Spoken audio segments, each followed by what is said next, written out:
Assalamualaikum warahmatullahi wabarakatuh. Perkenalkan, kami dari kelompok 3. Di sini saya Adinda Saptika dengan akhiran NIM 032 dan teman saya Elsa Febrianti dengan akhiran NIM 036. Belakang saya ada Nikita Syaya Nabila dengan akhiran NIM 030. Di belakangnya lagi ada Listia dengan akhiran NIM 010 dan yang terakhir ada Rofiatul Munawaro dengan akhiran NIM 050. Di sini kami akan membahas materi tentang timbulnya hutang pajak. Yang kedua ini penagihan pajak, dan yang terakhir ini ada hapusnya hutang pajak. Selamat menyaksikan. Baiklah, di sini saya akan menjelaskan materi tentang timbulnya hutang pajak. Jadi, menurut hukum perdana, utang adalah perikatan yang mengandung kewajiban bagi salah satu pihak atau baik perorangan maupun badan sebagai subjek hukum untuk melakukan sesuatu atau prestasi atau untuk tidak melakukan sesuatu yang menjadi hak pihak lainnya. Artinya adalah bila pihak yang wajib melakukan suatu prestasi tidak melakukan hal itu, atau jika pihak yang wajib tidak melakukan sesuatu, maka akan terjadi suatu kontak breuk sehingga pihak yang dirugikan dapat melakukan penuntutan kepada pihak lain di pengadilan. Sedangkan pada umumnya, utang pajak timbul karena undang-undang pemerintah dapat memaksakan pembayaran utang kepada wajib pajak. Negara dan rakyat sama sekali tidak ada perikatannya yang mendasari utang tersebut. Hak dan kewajiban antara negara dan rakyatnya adalah tidak sama. Menurut pasal 1 angka 8 Undang-Undang Nomor 19 Tahun 2000 tentang penagihan pajak dengan surat paksa, pengertian utang pajak adalah pajak yang harus dibayar, termasuk sanksi administrasi berupa bunga, denda, atau kenaikan yang tercantum dalam surat ketetapan pajak atau surat sejenisnya berdasarkan peraturan perundang-undangan perpajakan. Utang pajak dapat timbul apabila telah adanya peraturan yang mendasarnya dan telah terpenuhi atau terjadinya suatu tatbestan atau sasaran perpajakan yang terdiri dari keadaan-keadaan tertentu dan atau juga peristiwa ataupun perbuatan tertentu. Tetapi yang sering terjadi adalah karena keadaan seperti pajak-pajak yang sangat penting, yaitu atas suatu penghasilan atau kekayaan, dikenakan atas keadaan-keadaan ekonomis wajib pajak yang bersangkutan, atau walaupun keadaan itu dalam kebanyakan hal yang timbul karena perbuatan-perbuatannya. Apabila melihat timbulnya utang pajak, ada dua ajaran yang mengatur tentang timbulnya utang pajak tersebut, yaitu yang pertama ada ajaran formil dan yang kedua ada ajaran material. Ajaran formil yaitu utang pajak timbul karena dikeluarkannya surat ketetapan pajak oleh Fiskus. Dengan demikian, meskipun syarat adanya tatbestan sudah terpenuhi, namun sebelum ada surat ketetapan pajak, maka belum ada utang pajak. Yang kedua ini ajaran material. Ajaran material yaitu utang pajak timbul jika ada sesuatu yang menyebabkan, yaitu rangkaian dari perbuatan-perbuatan, keadaan-keadaan, dan peristiwa-peristiwa yang menimbulkan utang pajak. Peristiwanya sebagai berikut. Yang pertama ini perbuatan-perbuatan, misalnya pengusaha melakukan impor barang. Yang kedua ini ada keasaan dan keadaan, misalnya memiliki harta bergerak dan harta tidak bergerak. Dan yang terakhir ini ada peristiwa, misalnya mendapatkan hadiah undian. Baiklah, yang selanjutnya akan dilanjutkan oleh teman saya. Yang kedua adalah penagihan pajak. Penagihan pajak adalah proses tindakan yang dilaksanakan terhadap penanggung pajak agar pembayar pajak serta biaya penagihan pajak. Pengertian penagihan pajak menurut Sumitro tahun 1996 yaitu tindakan yang dilakukan Direktorat Jenderal Pajak sebab wajib pajak tidak mengikuti ketentuan Undang-Undang Pajak, terutama tentang pembayaran pajak terutang. Di sini ada jenis-jenis penagihan pajak. Terdapat beberapa jenis penagihan, yakni penagihan pajak pasif dan aktif ataupun penagihan seketika. Yang pertama, penagihan pasif. Untuk jenis penagihan pasif, DJP menerbitkan surat tagihan pajak atau STP, surat ketetapan pajak kurang bayar atau SKPKB, surat ketetapan pajak kurang bayar tambahan atau SKPKBT, SK pembetulan, SK keberatan, serta putusan banding yang mengakibatkan pajak terutang menjadi lebih besar. Dalam jenis ini, Fiskus hanya menyampaikan kepada wajib pajak bahwa terdapat pajak terutang. Apabila dalam jarak 1 bulan sejak dikeluarkannya STP ataupun surat sejenis lainnya, wajib pajak tidak membayar utang pajaknya, maka Fiskus akan menerapkan penagihan aktif. Yang kedua ada penagihan aktif. Dalam penagihan aktif, Fiskus dan jurusita pajak memiliki hak dan berperan aktif untuk tindakan sita serta lelang. Yang terakhir adalah penagihan seketika dan sekaligus. Penagihan seketika dan sekaligus ini adalah penagihan pajak yang dijalankan oleh Fiskus maupun jurusita pajak terhadap wajib pajak langsung tanpa menunggu tanggal jatuh tempo pelunasan pajak. Penagihan pajak pun mencakup keseluruhan utang pajak dari segala jenis pajak, masa pajak, serta tahun pajak. Tujuan penagihan pajak seketika dan sekaligus adalah guna mencegah terjadi pajak terutang yang tidak dapat ditagih. Apabila saat penagihan seketika dan sekaligus wajib pajak tidak membayar, maka jurusita pajak akan menunggu sampai tanggal jatuh tempo. Selanjutnya akan dibacakan oleh rekan saya. Di sini ada tata cara dan proses penagihan pajak. Terdapat beberapa tindakan maupun langkah yang dijalankan oleh jurusita pajak dalam menjalankan penagihan pajak. Berikut tata cara dan proses penagihan pajak serta penjelasannya. Yang pertama ada penagihan dengan surat teguran. Surat teguran atau biasa disebut juga surat peringatan adalah surat yang dikeluarkan untuk melakukan penagihan pajak. Apabila dalam jangka waktu 7 hari setelah tanggal jatuh tempo penanggung pajak atau wajib pajak tidak melunasi pajak terutang, maka surat teguran akan sampai ke tangan penanggung pajak.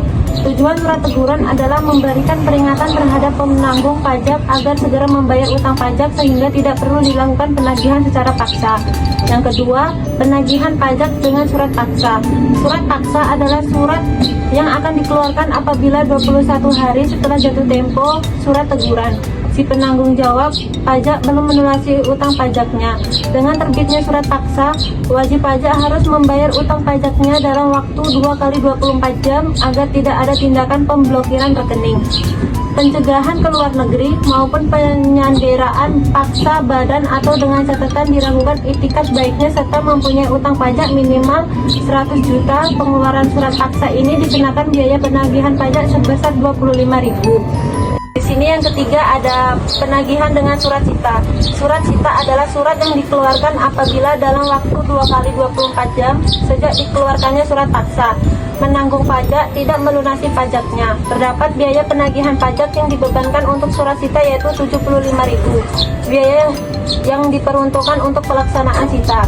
Penyitaan bukan semata-mata bertujuan untuk memperdagangkan barang milik penanggung pajak, melainkan petugas memanfaatkan barang-barang tersebut sebagai jaminan agar penanggung pajak membayar pajak terutangnya.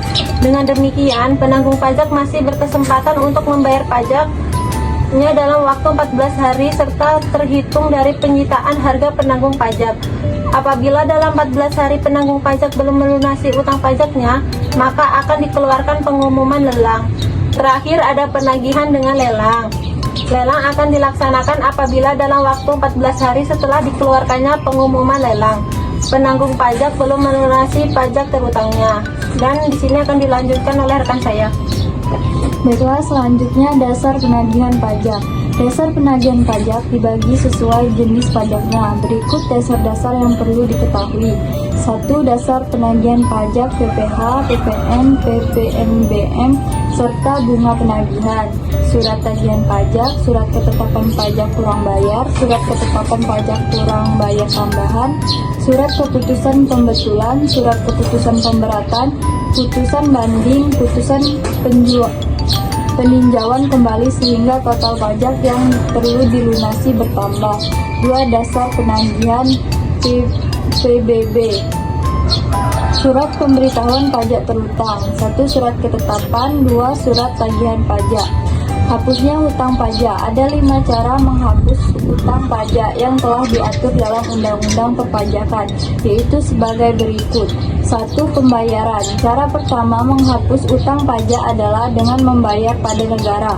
Pembayaran secara lunas dalam bentuk sejumlah uang oleh wajib pajak ke kas negara.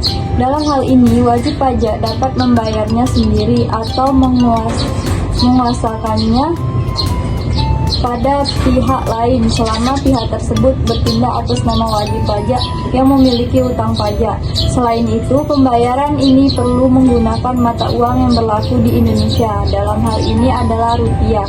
2.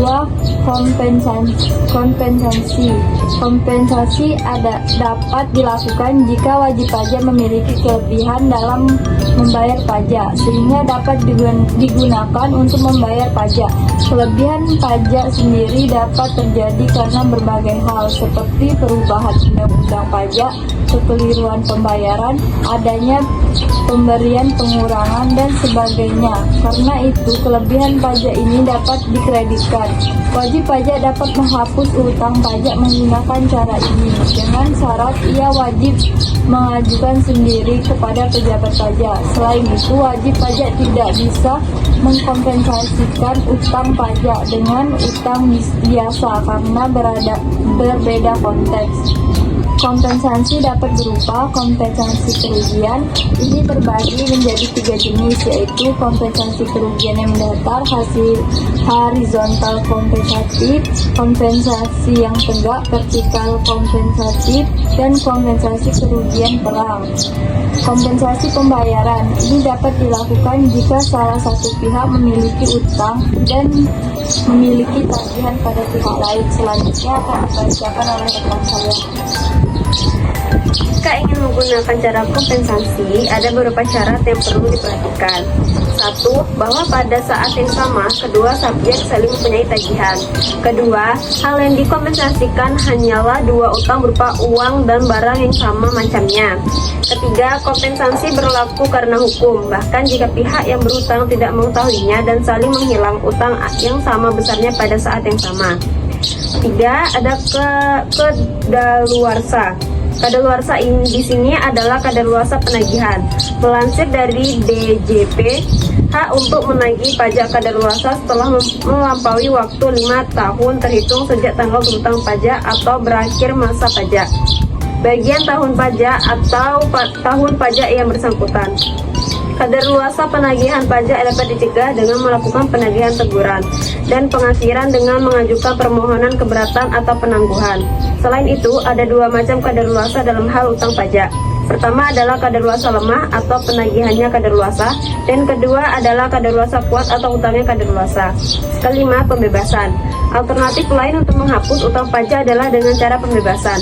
Namun, pembebasan di sini pada umumnya bukan berarti menghilangkan pokok utang pajak, meniadakan sanksi administratif terkait utang pajak. Tetapi utang pajak dapat berakhir dengan pembebasan karena cara lain merupakan sarana hukum pajak untuk melepaskan tanggung jawab wajib pajak berupa membayar pajak. Keenam, ada penghapusan atau peniadaan. Penghapusan utang pajak mirip dengan cara pembebasan. Perbedaannya, cara penghapusan diberikan karena keadaan keuangan wajib pajak. Penghapusan juga merupakan cara wajib untuk mengakhiri utang pajak, namun hanya dengan alasan tertentu seperti wajib pajak terkena musibah atau karena dasar penetapannya tidak benar. Ketika utang pajak telah dihapus, perikatan pajak akan berakhir sehingga wajib pajak tidak lagi memiliki kewajiban membayar pajak terutang. Nah, tahap terakhir adalah kesimpulan. Menurut pasal 1 angka 8 Undang-Undang Nomor 19 Tahun 2000 tentang penagihan pajak dengan syarat paksa, pengertian utang pajak adalah pajak yang masih harus dibayar termasuk sanksi administrasi berupa bunga, denda atau kenaikan yang tercantum dalam surat ketetapan pajak atau surat sejenisnya berdasarkan peraturan undang-undang perpajakan. Utang pajak dapat timbul apabila telah adanya peraturan yang mendasarnya dan telah terpenuhi atau terjadi suatu tes benchmark atau sasaran pemajakan yang terdiri dari keadaan-keadaan tertentu dan atau juga peristiwa ataupun perbuatan tertentu. Terdapat beberapa jenis penagihan, yakni penagihan pasif dan aktif ataupun penagihan seketika. Tindakan maupun langkah yang dijalankan oleh jurusita pajak dalam menjalankan penagihan pajak yaitu dengan menerbitkan surat teguran atau biasa disebut juga surat peringatan, yaitu surat yang dikeluarkan untuk melakukan penagihan pajak. Baiklah, sekian video presentasi dari kelompok 3. Kami akhiri. Wassalamualaikum warahmatullahi wabarakatuh.